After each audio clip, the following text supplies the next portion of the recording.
The Washington Wizards don't want any sympathy, and they're too proud to make excuses. But last season, they were affected by key injuries more than any team in the league. Just like the previous season, a knee injury took Gilbert Arenas out, this time for 66 games. All-star Caron Butler missed 20 straight games late in the season. Still, Washington reached the playoffs, but was bounced by Cleveland for the third year in a row, Eric Snow says. Let's get back to Gilbert Arenas for a moment. He played through pain during the first 8 games of last season before getting shut down. The left knee surgery that he had in April 2007 was giving him too much trouble, so he went under the knife again in November.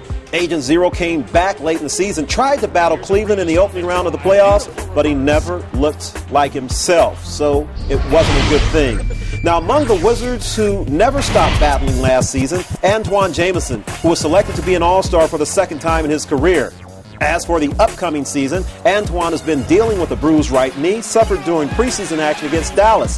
However, he did start working out with a team over in Germany as they were taking part in the NBA Europe Live Tour and should be good to go at the beginning of the season. Meanwhile, for Brendan Haywood, the outlook isn't quite so rosy. A training camp injury to his right wrist could have the big man out of action for up to 4 months. No exact timetable was put on his return. That won't happen until after surgery on his wrist, which wasn't scheduled until after we put this tape to show. So that's the mash unit situation for the Wizards. Still, here's your projected starting lineup for them heading into this season. And Eric Snow, so say what? I still think this is a playoff team. It's unfortunate with all their injuries, but they still have 2 All-Stars. All-Stars in Mr. Butler and All-Star in Mr. Jamison. But again, beyond snake bitten, this is just a little bit crazy. And I realize your team put them out again and again and again. But, I mean, what about those injuries?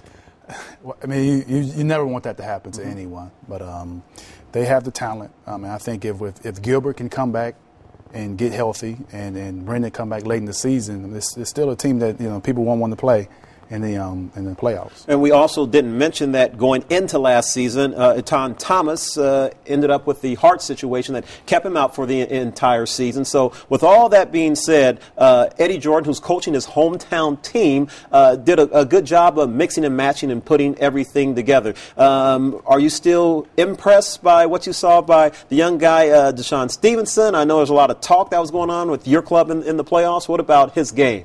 Well, I think the one thing that he does, he brings intensity, energy. He defends. He'll make some shots.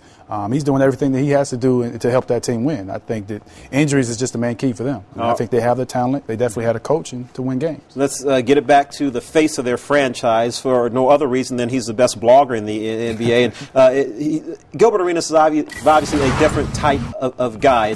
And you've played with some characters and personalities throughout your 13 years in the NBA. Quirkiness rated, where does this guy stand? Well, I don't know anything about that quirkiness. Okay, I just know that was the toughest point guard for me to guard the last 5 or 6 years when he's healthy. So if he can get back to that pace where he was at before he got injured, this team they can win a championship if they're healthy. You can put them in a championship, really? If they're healthy. They can win the championship because their system, their Princeton offense, is difficult. It's difficult to defend. It's difficult to stop.